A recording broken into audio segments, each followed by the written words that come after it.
Welcome viewers. आज का topic search of job opportunity है।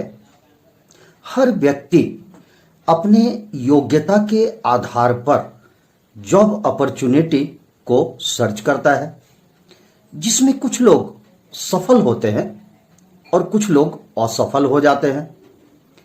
कुछ लोग पब्लिक सेक्टर में जॉब अपॉर्चुनिटी की तलाश करते हैं, तो कुछ लोग प्राइवेट सेक्टर की ओर ध्यान देते हैं। इस प्रकार प्राइवेट सेक्टर हो या पब्लिक सेक्टर हो, उम्मीदवार की संख्या दिन व दिन बढ़ती ही जा रही है, जिससे कहीं ना कहीं जॉब अपॉर्चुनिटी कम हो रहा है। इस प्रकार यह कहा जा सकता है कि जो फिट है वही सरवाइव करेगा। ऐसी परिस्थिति में योग्यता एवं क्षमता को विकसित करने की आवश्यकता होती है। हर व्यक्ति को जॉब के लिए कॉम्पिटिटिव एग्जाम देना पड़ता है। कॉम्पिटिटिव एग्जाम में ऑब्जेक्टिव एवं सब्जेक्टिव प्रश्न पूछे जाते हैं और तत्पश्चात उन्हें इंटरव्यू भी फेस करना पड़ता है।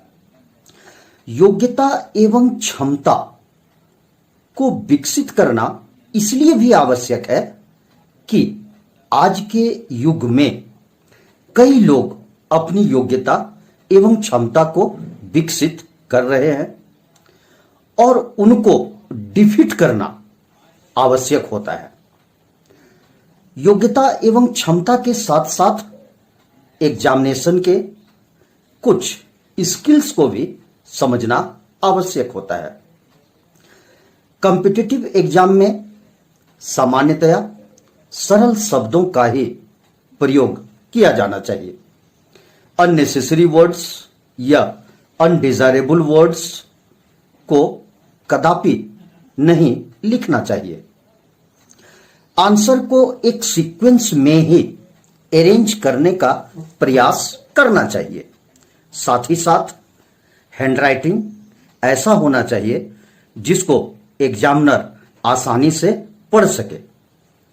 कुछ लोगों का हैंडराइटिंग इतना ट्विस्टेड होता है कि एग्जामिनर पढ़ ही नहीं पाते हैं। इस प्रकार निर्धारित समय में ही सभी प्रश्नों के उत्तर को लिखना आवश्यक होता है।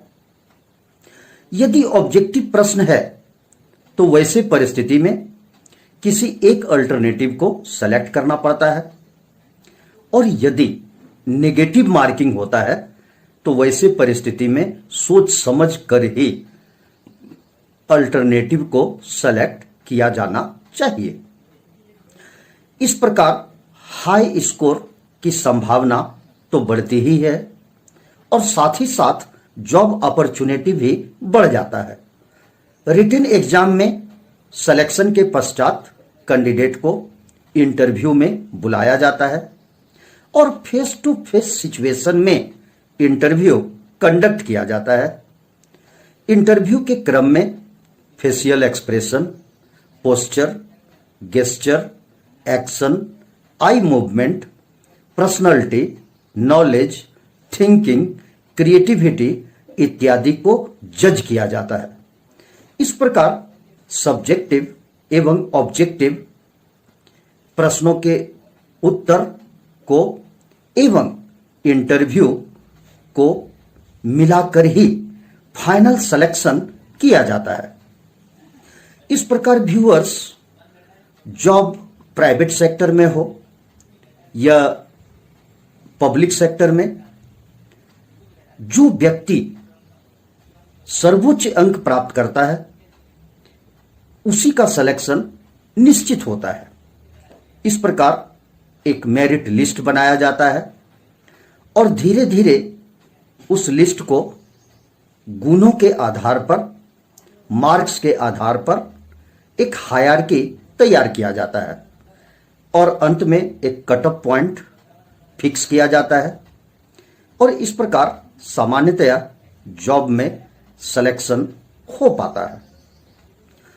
व्यूअर्स, आज के समय में जो यंगस्टर्स हैं, जो यूथ हैं, उनके अंदर कैपेसिटी बहुत है।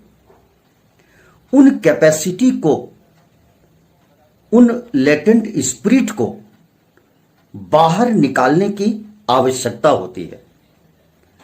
यदि व्यक्ति के अंदर जुनून डेवलप हो जाए, विल पावर स्ट्रांग हो जाए, तो वैसी परिस्थिति में आशा ही नहीं अपितु पूर्ण विश्वास है कि जॉब अपॉर्चुनिटी मिल सकता है और अच्छे से अच्छे जॉब के लिए व्यक्ति compete कर सकता है।